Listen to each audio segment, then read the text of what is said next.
এখনো সময় আছে। আমি বারবার বলবো, আপনার মা আপনার বাবার পায়ের মধ্যে ধরেন। জীবনে যত ভুল করেছি গো মা,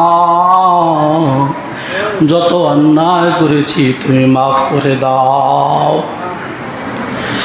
আমার ভাইরা, আল্লাহ নবী বিশ্ব নবী রাহমাতুল লিল আলামিন বলেন, যদি কোনো ব্যক্তি মা বাবার চেয়ে বেশি প্রাধান্য স্ত্রীকে দেয়, মার চেয়ে প্রাধান্য দিল স্ত্রীকে প্রাধান্য দিয়া স্ত্রীর কথা অনুযায়ী ওই মাকে টর্চার করে, বাবাকে টর্চার করে, তাহলে আল্লাহর নবী বলেন, মান ফাদ্দালা যাওজাতাহু আলা উম্মিহি ফাআলাইহি লানাতুল্লাহ।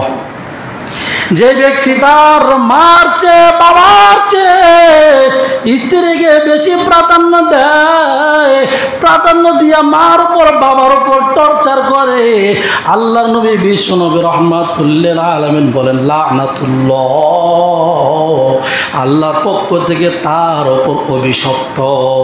জোরে করে নাউজুবিল্লাহ। একটা হাদিস শোনেন, হযরতে বিশ্বনবী মুহাম্মদুর রাসূলুল্লাহ সাল্লাল্লাহু আলাইহি ওয়াসাল্লাম তিনি যখন জীবিত ছিলেন, জীবিত থাকা অবস্থায় একজন লোক ছিল, তার নাম ছিল আলকামা। জোরে বলেন, তার নাম কি? আলকামা। ওই আলকামা সেই ব্যক্তির অনেক ধন সম্পদ ছিল, টাকা পয়সা ছিল, দানবীর ছিল, নামাজ পড়তো, রোজাও রাখতো, সব ঠিক ছিল। কিন্তু দেখা গেছে এই লোকটা যখন নাকি মৃত্যুর সময় হয়েছে, তখন তার জবান দিয়ে কালিমা বের হচ্ছে না। ব্যাপার কি? এই লোক তো নামাজি, এই লোক তো রোজাশীল, এই লোক তো দিনদার, কিন্তু তার জবান দিয়ে কোনোভাবে কালিমা বের হচ্ছে না। ব্যাপার কি? একজন যাইয়া দৌড়াইয়া আল্লাহর নবী বিশ্ব নবী রাহমাতুল লিল আলামিনের কাছে হাজির হয়ে বলতেছেন, হুজুর গো, আলকামা যে লোক আছে, হুজুর নামাজ রোজা সবই ঠিক আছে, কিন্তু তার জবান দিয়ে কালিমা বের হয় না গো, মনে হয় সে আর বাঁচবে না। ব্যাপার কি? আমরা বুঝতে পারি না। তখন আল্লাহর নবী বিশ্ব নবী রাহমাতুল লিল আলামিন চারজন সাহাবীকে পাঠাইলেন, তাদের সাথে আছে হযরত বেলাল রাদিয়াল্লাহু তাআলা আনহু। তারপরে তারা চারজন সাহাবী গেলেন, যাওয়ার পর দেখতেছে আসলে ওই আলকামার তার জবান দিয়ে কালিমা বের হচ্ছে না। সাহাবায়ে কেরাম চারজন মিল্লা চেষ্টা করতেছে কালিমা যেন বের হয়, কিন্তু কালিমা জবান দিয়ে বের হয় না। ব্যাপার কি? ব্যাপার কি? তারাও বুঝতে পারতেছেন না। এরপরে দৌড়াইয়া আবার একজন সাহাবী গেলেন আল্লাহর নবী সাল্লাল্লাহু আলাইহি সাল্লামের কাছে। কিতাবের মধ্যে আছে যে সাহাবী গিয়েছেন, এই সাহাবী হচ্ছেন হযরত বেলাল রাদিয়াল্লাহু তাআলা আনহু। আল্লাহর নবীকে বলতেছেন, হুজুর কালিমা বের হয় না। আল্লাহর নবী বিশ্ব নবী রাহমাতুল লিল আলামিন ডাক দিয়ে বললেন, ও বেলাল, খোঁজ নাও, এই আলকামার মা বেঁচে আছে নাকি, বাবা বেঁচে আছে নাকি? বলতেছে, হুজুর আমি যতটুকু জানি তার বাবা বেঁচে নাই, তার মা বেঁচে আছে। ঠিক আছে, যদি মা বেঁচে থাকে তার মাকে আমার কাছে আসতে বলো, আর যদি আসতে সমস্যা হয়, বেশি বুড়া হয়, যদি আসতে না পারে তাহলে আমি নিজেই যাব। আর জোরে বলেন সুবহানাল্লাহ। এরপরে আল্লাহর নবী বিশ্ব নবী রাহমাতুল লিল আলামিন তিনি যখন নাকি শুনতে পাইলেন, ওই সাহাবী যে বেলাল রাদিয়াল্লাহু তাআলা আনহু যাইয়া ওই তার মাকে, আলকামার মাকে খবর দিয়েছে, আপনি যাওয়ার জন্য বলেছে, আপনি না যাইতে পারলে আল্লাহ নবী নিজে আপনার কাছে আসবেন। বলতে, স্যার বলেন কি? আমি যাব। আল্লাহ নবী সাল্লাল্লাহু আলাইহি ওয়াসাল্লাম আমাকে আহ্বান করেছেন, আমি কিভাবে না যাই? এরপর ওই বুড়ো মহিলাটি ওই হাতের মধ্যে লাঠি নিয়ে পর করে আল্লাহ নবী বিশ্ব নবী রাহমাতুল লিল আলামিনের কাছে হাজির হয়েছে। আল্লাহর নবী বিশ্বনবী রাহমাতুল লিল আলামিন ডাক দিয়ে বললেন, মা গো, আপনার যে সন্তান আছে আলকামা, এই আলকামার ব্যাপারে আপনার কি মতামত? তখন তার মা বলতেছে, আলকামা তো অনেক ভালো ছেলে, সে তো নামাজ পড়ে, সে তো রোজা রাখে, ও হুজুর সে তো দান করে, অনেক ভালো ছেলে। তখন আল্লাহ নবী বললেন, আচ্ছা বলো গো মা, আপনার সাথে কি ব্যবহার করে? তখনই আবার একটু থামিয়ে গেছে। হুজুর আমার সন্তান সব ঠিক আছে, কিন্তু আমার সাথে ভালো ব্যবহার করে না, আমার সাথে একটু সমস্যা।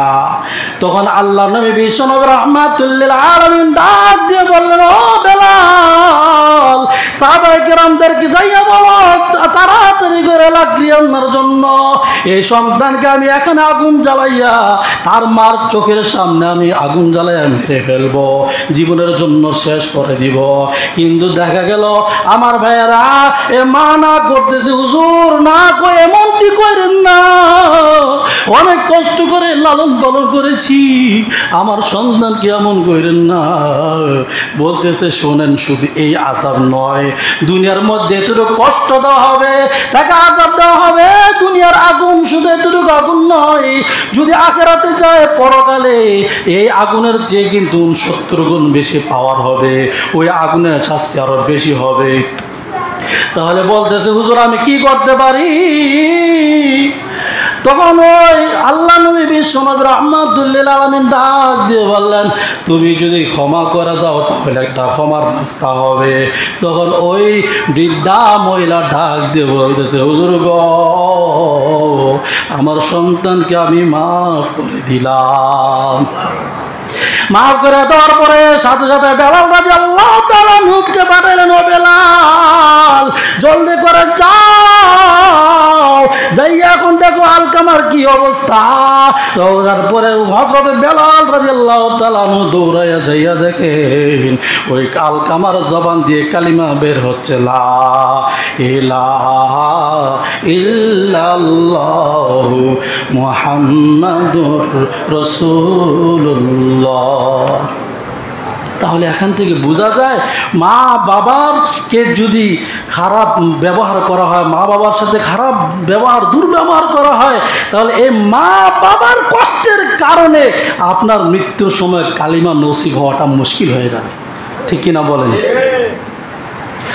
আমার ভাইরা, এরপরে দেখেন আল্লাহ নবী বিশ্বনবী রাহমাতুল লিল আলামিন দেখলেন আবার কিছুক্ষণ পর এই আলকামা মারা গেছে, কালিমা পড়া অবস্থা মারা গেছে। এরপর আল্লাহ নবী সাল্লাল্লাহু আলাইহি সাল্লাম তার জানাজার মধ্যে হাজির হইলেন, জানাজা নামাজ পড়াইলেন। পড়ানোর পর দেখতে পাইলেন ওইখানে অনেকগুলো সাহাবে কেরাম আছেন, তাদের অনেক আত্মীয় স্বজন আছেন। আল্লাহর নবী বিশ্বনবী রাহমাতুল লিল আলামিন তখন একটা হাদিস বললেন। আল্লাহ নবী সাল্লাল্লাহু আলাইহি সাল্লাম বলেন, মান ফাদ্দালা যাওজাতাহু আলা উম্মি ফালাইহি লানাতুল্লাহ, যে ব্যক্তি মা বাবার কথা শুনিয়া ও তার স্ত্রীকে প্রাধান্য দিবে, আল্লাহর পক্ষ থেকে তার উপর লানত হবে। মানে ওই আলকামা স্ত্রীর কথা শুই না মা বাবাকে কষ্ট দিত। আমার ভাইয়েরা, এই জন্য ভাই অনুরোধ করব, এখানে আরেকটা কথা বলেছেন যে তোমরা শুনে রাখো, তোমরা যদি নামাজ রোজা হজ জাকাতও যদি করো, কিন্তু মা বাবার মনে কষ্ট দাও, নামাজ রোজা হজ জাকাত কিছুই কবুল হবে না। কত কঠিন কথা।